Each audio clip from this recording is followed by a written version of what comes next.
Car Kadosh V'Nichvad, toute la Sidra, comme son nom l'indique, est consacrée cette semaine aux lois constituant le droit civil, Mishpatim. En exergue, la Torah commence par nous livrer une règle régissant les rapports entre les maîtres et les serviteurs pour nous enseigner d'emblée, à titre de préalable, que la liberté de tout individu doit être pour nous une chose sacrée. Mais attention, il était normal de ce fait que la Haftara de son côté fut choisie de façon à insister sur ce même point capital. Elle cite d'ailleurs, résumé en un seul verset, le contenu de cette première loi de notre Sidra, au chapitre 34, verset 14. En vérité, l'épisode rapporté par le prophète Jérémie est une illustration de l'application d'abord, puis de la transgression de la règle signalée dans la Sidra. Certes, il y a dans notre texte une variante. S'agissant ici d'un geste collectif, il est normal qu'une même date soit déterminée pour l'affranchissement de tous les individus, quel que soit le moment réel de leur asservissement. Mais ceci étant, l'esprit de la loi demeure identique. Aucun homme ne doit être dominé par son prochain. Or, une longue domesticité mène obligatoirement à un tel assujettissement. Il n'y a plus qu'une illustration de la loi dans les faits rapportés par le prophète Jérémie. Celui-ci nous montre que personne ne peut être véritablement libre s'il ne sait lui-même accorder la liberté à autrui. Lorsque les Yéhoudim, les Judéens, acceptèrent d'affranchir leurs frères, les Babyloniens, venus les assiéger et les asservir, lorsqu'ils ont été empêchés ainsi par l'Éternel d'exécuter leurs desseins. Mais puisque les enfants d'Israël sont revenus maintes fois à leurs errements, et qu'ils renient leur propre pacte et ils asservissent de nouveau les leurs, alors ils ne seront plus dignes d'être libres eux-mêmes et seront aliénés par l'Éternel aux Babyloniens.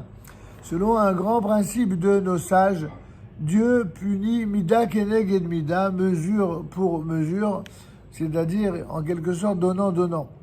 Pour ne pas terminer sur une idée triste, il y a 2 versets à la fin qui ont été rajoutés à la fin de l'Haftara. Aussi vrai que l'Éternel a fixé d'une manière immuable les lois de la nature, il conserve pour toujours sa fidélité envers Israël et, le jour venu, saura le prendre en pitié. Qu'est-ce que nous dit, en fait, en substance, Jérémie dans cette Haftara? Que lorsque les enfants d'Israël ont eu la possibilité de s'amender d'une manière tout à fait honorable en libérant ceux qu'ils avaient pris sous leur service, eh bien, ainsi, Dieu leur a donné la bracha. Mais lorsqu'ils sont revenus sur leur décision et qu'ils ont repris en esclavage des personnes qu'ils n'auraient pas dû prendre, alors malheureusement, Akadosh Baruch Hu ne leur a pas pardonné.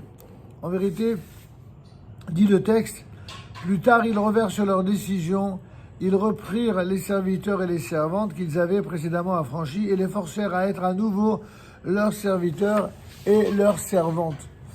Et c'est ainsi que Dieu réagit par la bouche du prophète. Moi, j'ai contracté une alliance avec vos ancêtres le jour où je les fais sortir du pays d'Égypte, de la maison de l'esclavage en ces termes. Au début de la 7e année, vous renverrez chacun son frère hébreu qui se sera vendu à vous. Celui-ci ne vous servira que pendant 6 ans. Ensuite, vous le laisserez vous quitter libre. Or, vos ancêtres ne m'ont pas écouté et ils ne m'ont pas prêté oreille. Et oui, quand on s'habitue à avoir des gens à son service, alors c'est tellement agréable qu'on n'a pas envie de s'en défaire. Or, la Torah nous dit attention, nous sommes les serviteurs de Dieu. Le seul dont on est serviteur à vie, c'est Dieu. Mais celui qui veut s'affranchir du service divin pour non seulement être l'esclave des êtres humains ou rendre l'esclave des êtres humains, alors celui-ci il se prépare en quelque sorte à de grands tourments. C'est ce que le prophète va en quelque sorte reprocher. Vous, aujourd'hui, vous étiez revenus sur le droit chemin. Vous aviez fait ce qui est juste à mes yeux en accordant la liberté l'un à l'autre, à la suite du pacte que vous aviez contracté en ma présence dans ma maison qui porte mon nom. Or maintenant, vous êtes revenu en arrière et vous avez profané mon nom. Il y a pire que quelqu'un qui n'est pas né dans la tradition de ses pères et qui ne fait pas toujours les choses comme il convient. Pire que cela, c'est celui qui sait, qui évolue, qui grandit dans la tradition de ses pères et qui revient sur la bonne éducation, les bonnes voies qu'il a suivies. En effet, lorsque ceux-là même qui avaient renvoyé leurs serviteurs pour qu'ils deviennent libres, eh bien, les ont repris, alors ils ont profané le nom de l'Éternel. Et c'est pourquoi le châtiment divin s'abattra de ce fait-là sur le peuple d'Israël à cause d'eux. Ainsi parle l'Éternel, puisque vous ne m'avez pas écouté, quand je vous demandais de proclamer l'affranchissement, chacun de son frère, de chacun de son prochain, eh bien de mon côté, j'affranchirai contre vous, parole de l'Éternel, le glaive, la peste et la famine, et ferai de vous un sujet d'épouvante pour tous les royaumes de la terre. Lorsqu'il y a l'ensemble des nations du monde qui s'abattent sur le peuple d'Israël, il faut que l'ensemble des dirigeants du peuple d'Israël réfléchissent à deux fois quant à leur manière de concevoir la politique du peuple juif sur la terre d'Israël, afin d'éloigner le courroux divin et au contraire de ramener la clémence divine. Le prophète nous prévient, je m'en vais livrer les hommes qui ont transgressé mon alliance et n'ont pas observé les clauses du pacte contracté avec moi. Les hommes qui avaient pourtant, pour le confirmer, coupé en deux un veau, et ils étaient passés entre ces deux morceaux, le fameux, l'alliance des morceaux, Bérim et Netalim. Oui, je les livrerai, les chefs de Yehuda et les chefs de Yerushalayim, les notables et les prêtres, tout le peuple de ce pays, tous ceux qui ont passé entre les deux morceaux de ce veau, je les livrerai dans les mains de leurs ennemis, dans les mains de ceux qui en veulent à leur vie, et leurs cadavres constitueront la nourriture des oiseaux du ciel et des animaux de la terre. Malheureusement, bien des personnages dans l'histoire, des nations, des religions se sont servis de cette prophétie pour justifier ce que eux-mêmes ont infligé comme malheur au peuple d'Israël.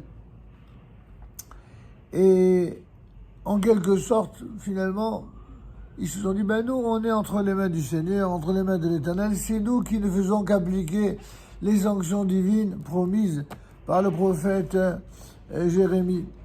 Or, c'est la raison pour laquelle il y a effectivement dans toute prophétie qui annonce le malheur, qui annonce les catastrophes, qui annonce la destruction et la désolation, eh bien, se termine toujours par une annonce qui est celle sur laquelle Dieu veut que l'on contienne et que l'on maintienne surtout, eh bien, son souvenir.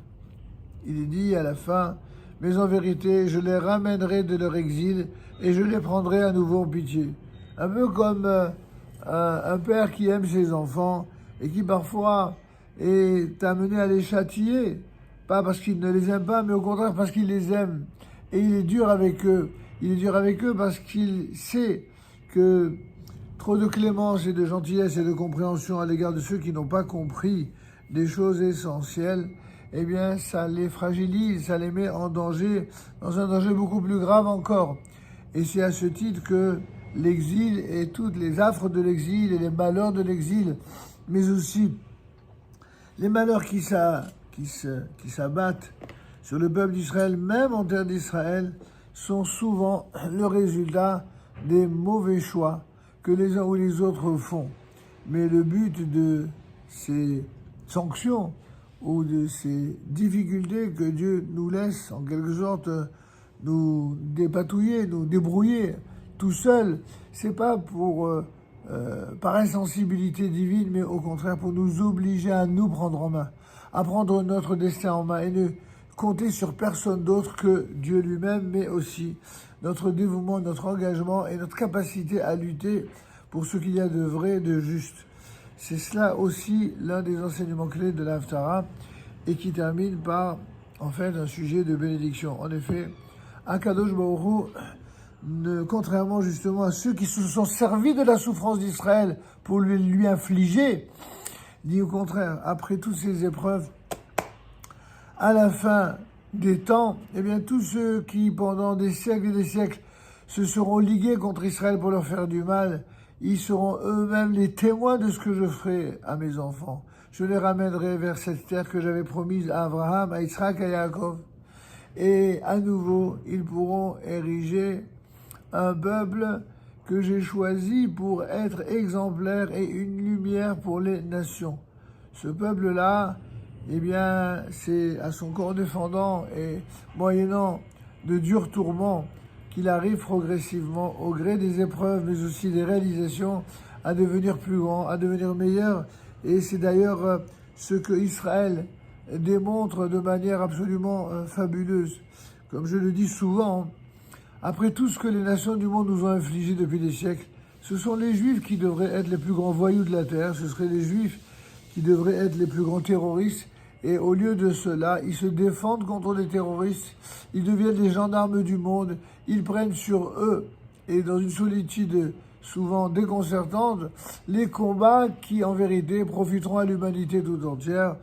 Eh bien, c'est exactement ça la générosité, c'est faire profiter aux autres, y compris à ceux qui ne nous ont pas toujours fait du bien, eh bien, du bien suprême dont Israël bénéficiera et sera en quelque sorte garanti par l'Éternel de vivre à la fin des temps.